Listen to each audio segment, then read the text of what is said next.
everyone. Good morning, students. This is Deepa. I'm again here with the same chapter, History Chapter 3, Ruling the Countryside. Yesterday, in my previous video, we have learnt about three revenue policies imposed by company, that is permanent settlement, Ryotwadi system, Mehelwadi system. Let's have a look on the permanent settlement. In the system, Rajas and Talukdar collected revenue and paid to the company. The next system, that is Mehelwari system. In the system, village headmen collected estimated revenue or rent from village or Mehel, and it is imposed on the northwestern provinces by an Englishman, that is Holt Mackenzie. Now move towards the Munro system. In the Munro system came to be known as the Ryodwadi system, developed by Thomas Munro. Ryod cultivator directly paid taxes to the company. Here you can see the oppressive condition of peasant also, and he is the person whose picture is given here, that is Munro.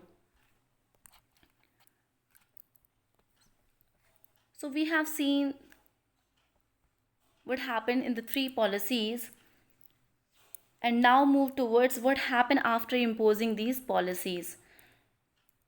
So all was not well.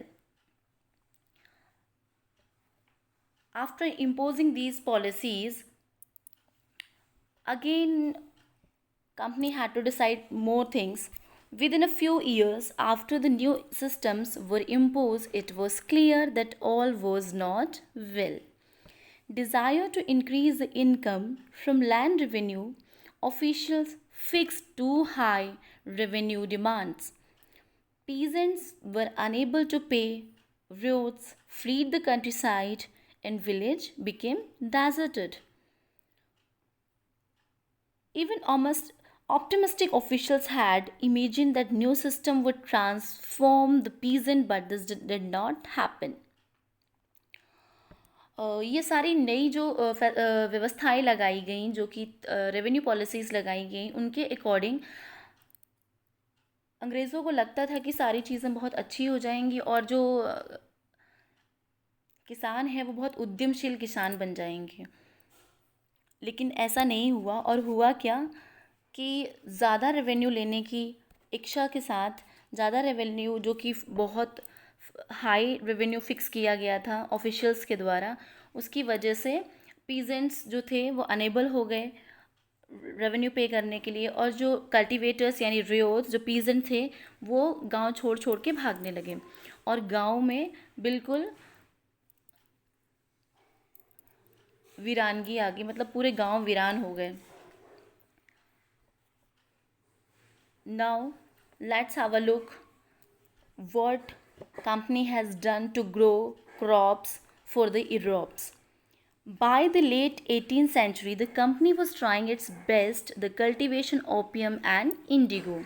The British persuaded of forced cultivator in various parts of India to produce other crops like jute in Bengal, tea in Assam, sugarcane in United Provinces, which is now Uttar Pradesh, wheat in Punjab, cotton in Maharashtra and Punjab, rice in Madras. Students, जब अंग्रेज़ों को ये महसूस हुआ कि जो revenue वो ले रहे थे उसके अलावा उन्हें कुछ और करना चाहिए, रेवेन्यू से उनको बहुत कुछ हासिल नहीं हुआ, तो उन्होंने डिसाइड किया कि कुछ ऐसी क्रॉप्स को हम ग्रो करते हैं जिससे कि यूरोप में जो चीज़ें बहुत इंपॉर्टेंट हो और जिनसे उन्हें बहुत ज़्यादा क्या मिल सके, बेनिफिट मिल सके. तो ब्रिटिशर्स पर्सुएडेड और फोर्स्ड, मतलब बस फोर्स भी किया और लोगों को समझा बुझा करके उन्होंने डिसाइड कर दिया कि ये पर्टिकुलर कुछ क्रॉप्स हैं जो कि आपको ग्रो करनी है। ये किसानों को मजबूर करके उन्होंने शुरुआत की इसकी, जैसे कि जूट जो है बंगाल में शुरू कर दिया, और जूट को हम पटसन भी बोलते हैं। असम में चाय, और जो आज का हमारा यूपी है वहाँ पर शुगर केन को किया, और पंजाब में वीट को किया, गेहूं को। महाराष्ट्र पंजाब में कॉटन यानी कि कपास को किया, और राइस चावल कहाँ पे, इन Madras. Indian indigo was in great demand. Hence, the company in India looked for ways to expand the areas under indigo cultivation. As the indigo trade grew commercially, agents and officials of the company began investing in indigo production. Students, हमने यहाँ पर देखा कि Britishers ने force किया कौन सी to crops के ऊपर बहुत ज़्यादा, दैट इज़ 18th सेंचुरी के आसपास अपने बेस्ट एफर्ट्स लगाए उन्होंने ओपियम को और इंडिगो को ग्रो कराने के लिए, क्योंकि जो इंडियन इंडिगो थी वो यूरोप में उसकी बहुत ज़्यादा डिमांड थी।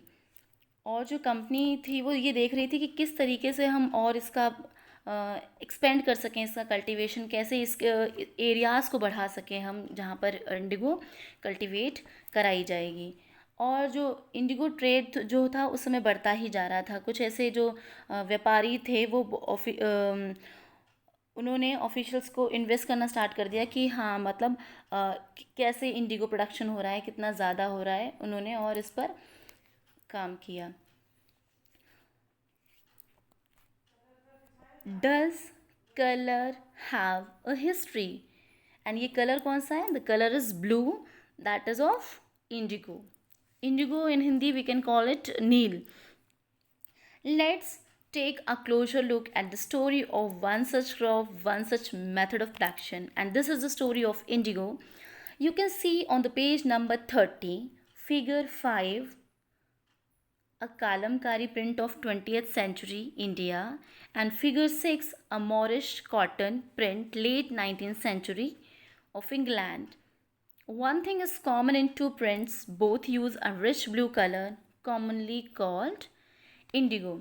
Students, in your book you can see on the page number 30 that two figures were given, figure 5 and figure 6, in which you can see the two diagrams in which the blue color is used for the designing and coloring it, and that blue color is indigo.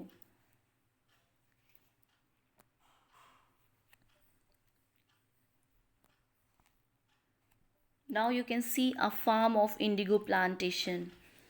Okay, from here they can get indigo with the flowers. What happened when it formerly widely of blue dye which was extracted from the leaves after they had been dried, powdered and fermented. Okay student, इसको निकाल के इसको सुखाया जाता है और इसके बाद इसका यूज़ किया जाता है। इनके फ्लावर से जो ब्लू कलर निकलता है इससे। Here you can see the diagram. A farmer is doing what? ये सुखा रहा है उस नील को। Now move towards, do you know how this color was produced? Here you can see one image, students, the British indigo factory in India. Now the blue that you see in the prints of figure 5 and 6 was produced from a plant that is called indigo. Here you have seen the plant. Okay. It is likely that blue dye used in the Moorish print in 19th century Britain was manufactured from indigo plant cultivated in India. ये चीज़ clear हो गई है उन दोनों diagrams में कि जो England में 19th सेंचुरी के आसपास जो मॉरिश कॉटन प्रिंट यूज़ किया गया उसमें जो कलर यूज़ किया गया है ये इंडियन कलर ही था। ये इंडियन इंडिगो प्लांट से ही यूटिलाइज़ किया गया है उस प्रिंट में। India was the biggest supplier of Indigo in the world. उस समय पर इंडिया इंडिगो की बिगेस्ट सप्लायर थी। नाउ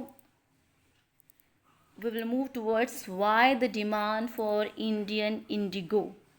क्यों ज़रूरत थी इंडियन इंडिगो की? The indigo plants grows primarily in the tropic areas. Indian indigo was being used by cloth manufacturers in Italy, France, and Britain to dye clothes. Only a small amount of Indian indigo reached the European market and its price was very high. The substitute for indigo was identified by the European, the plant called wort. Students, wort is a yellow flowered European plant of the cabbage family. As you have seen, blue plant of indigo, and this is of yellow color. And it was formerly widely grown in Britain as a source of blue dye, which was extracted from the leaves after they had been dried, powdered, and fermented. यानी कि yellow colour का एक flowery पौधा होता है, उससे ये मिलता है. उनकी लीव्स को ड्राई किया जाता है और फिर उसको पाउडर बना दिया जाता है, उसके बाद फर्मेंट कर दिया जाता है, फिर उसको यूज़ किया जाता है for colouring. So this is all about the wort. The substitute for indigo was identified by the European, the plant called wort, to make violet and blue dyes. But the dye from wort was pale and dull and not rich blue like indigo. Indigo plantation also came up in many parts of North America as well as in Brazil and France, Jamaica, etc. Between 1783 and 1789, the production of indigo in the world fell by half. Clothes dyers in Britain now desperately looked for new source of indigo supply. In short, we can say the demand for indigo increased in the late 18th century in Britain because of the expansion of cotton production as a result of industrialization, which in turn created an enormous demand for cloth dyes. The internal demand for indigo was affected by the discovery of synthetic dyes. So students, now I will explain in Hindi. Here we have seen that how the color were produced from this plant, that is the indigo plantation, and here we have seen how the color was extracted and dried up and converted into the powder. After that, we get that the biggest supplier of indigo in the world is India at the time. And now, why the demand for Indian indigo? ये जो Indigo का पौधा था ये primarily tropic areas में, यानी कि हम कह सकते हैं कि जो उष्ण कटिबंधीय इलाके होते हैं उसमें उगता था. एंड 13th सेंचुरी के अराउंड ये इटली, फ्रांस और ब्रिटेन में यूज़ किया जा रहा था, जो कि कपड़ों को कलर्स करते थे, कलर डाई करने वाले थे. और इसमें जो था सबसे ज़्यादा जो है इंडियन इंडिगो का ही इस्तेमाल हो रहा था. Only small amount of Indian indigo reached the European market, only its price was very high. Here we have seen कि उस समय जो भारतीय नील था वो बहुत थोड़ी मात्रा में ही यूरोप की बाज़ारों में पहुंचा था. उसकी कीमत बहुत ऊंची रहती थी और बहुत हाई रेट्स पे मिलता था. इसलिए जो यूरोपियन जो क्लॉथ प्रोड्यूसर्स थे उनको जो वायलेट और ब्लू कलर जो बनाना होता था उसके लिए वो कहीं ना कहीं किसके लिए वॉर्ड नाम के एक पौधे पर भी डिपेंड करते थे, जो कि जिससे क्या होता था थोड़ा सा वायलेट और ब्लू कलर ही निकलता था.